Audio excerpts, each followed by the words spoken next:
Oke, di sini kami akan melanjutkan dengan proses penjadwalan SJF yang primitif. Di sini ada 3 proses, ada P1, P2, dan P3. Langsung saja kita operasikan yang P1. P1 dimulai di detik ke-0 karena waktu tibanya adalah 0. Di detik ke-0 P1 dimulai. Nah, karena di detik ketiga P2-nya datang, maka akan kita cek P1 dan P2-nya. Siapakah burst time yang paling kecil? Karena di sini P2 burst time-nya kecil, maka P1-nya akan kita pending. Di detik ketiga P2 dimulai.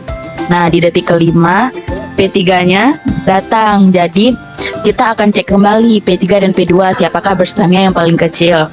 Karena di sini burst time P3 paling kecil, maka P2-nya akan kita pending.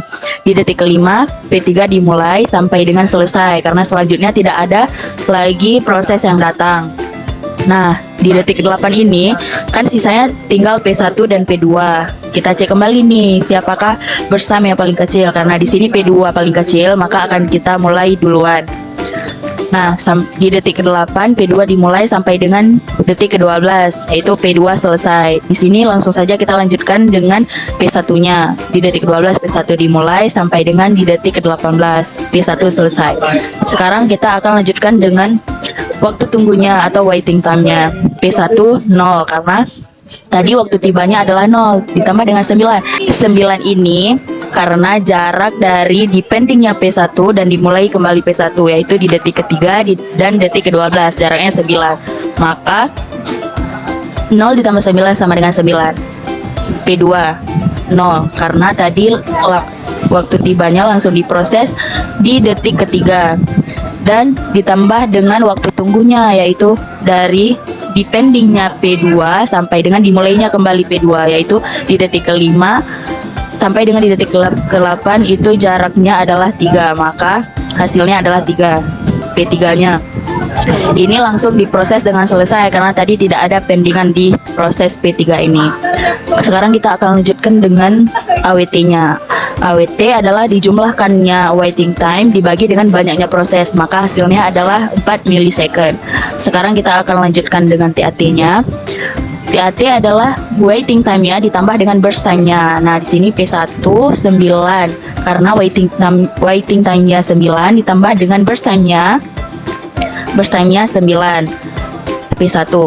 Kemudian P2-nya. P2-nya waiting time-nya 3 ditambah dengan burst time-nya 6 sama dengan 9. P3-nya waiting time-nya 0 ditambah dengan burst time-nya 3, maka hasilnya adalah 3. Nah, untuk mencari TAT dijumlahkannya rumus tadi WT dan BT-nya, terus dibagi dengan banyaknya proses, maka hasilnya adalah 10 milisecond. Di sini kami akan menjelaskan tentang penjadwalan proses SJF yang non-primitif. Ini adalah soalnya. Kemudian ini adalah soal yang sudah diurutkan dari burst time yang terkecil. Sekarang kita akan membuat gancatnya. Untuk D, burst time-nya adalah 1. Kemudian dilanjut dengan E. E hasilnya adalah 4 karena D ditambah dengan burst time E hasilnya adalah 4. Kemudian B, hasil E ditambah dengan burst time B hasilnya adalah 9. Kemudian dilanjut dengan C, hasil B ditambah dengan burst time C, maka hasilnya adalah 16. Kemudian dilanjut dengan A, hasil dari C ditambah dengan burst time-nya A, maka hasilnya adalah 26. Sekarang kita akan melanjutkan dengan gancet manualnya. Di detik ke-0 semua proses dimulai dari A, B, C, dan E. Kemudian di detik pertama selesai D karena burst time D adalah 1, maka di detik pertama di detik 1 dimulai E 1, 2, 3, maka 3, 4 karena burst time-nya E3, maka E-nya selesai di detik keempat.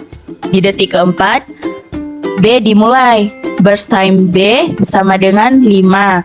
Maka 5, 6, 7, 8, 9. Di detik ke-9, B selesai. Di detik ke-9 juga, C dimulai. C burst time-nya 7. Maka 9, 10, 11, 12, 13, 14, 15, 16. Maka di detik ke-16, C selesai.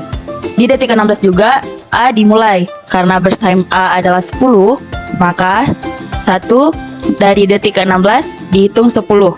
16, 17, 18, 19, 20, 21, 22, 23, 24, 25, dan 26. Maka di detik ke-26, B, A selesai. Selanjutnya kita akan mencari WT-nya. WT adalah waktu tunggu dari setiap proses. A sama dengan 16, B sama dengan 4, C sama dengan 9. Karena D dimulai pertama, maka tidak menunggu. D sama dengan 0, E sama dengan 1. Sekarang kita akan lanjutkan dengan AWT-nya. AWT adalah jumlah dari WT-nya dibagi dengan banyak prosesnya. Maka hasilnya adalah 6 milisecond. Kemudian kita akan lanjut dengan TAT-nya. TAT, rumus TAT adalah WT tambah burst time-nya. A, 16 tambah 10 sama dengan 26. B, 4 tambah 5 sama dengan 9. C, 9 tambah 7 sama dengan 16. D, 0 tambah 1 sama dengan 1. E, 1 tambah 3 sama dengan 4. Maka hasilnya adalah ketika dijumlahkan, hasil dari TAT dijumlah dengan banyak prosesnya, hasilnya adalah 11,2 milisecond. Maka selesailah penjadwalan SDF yang non-preemptive.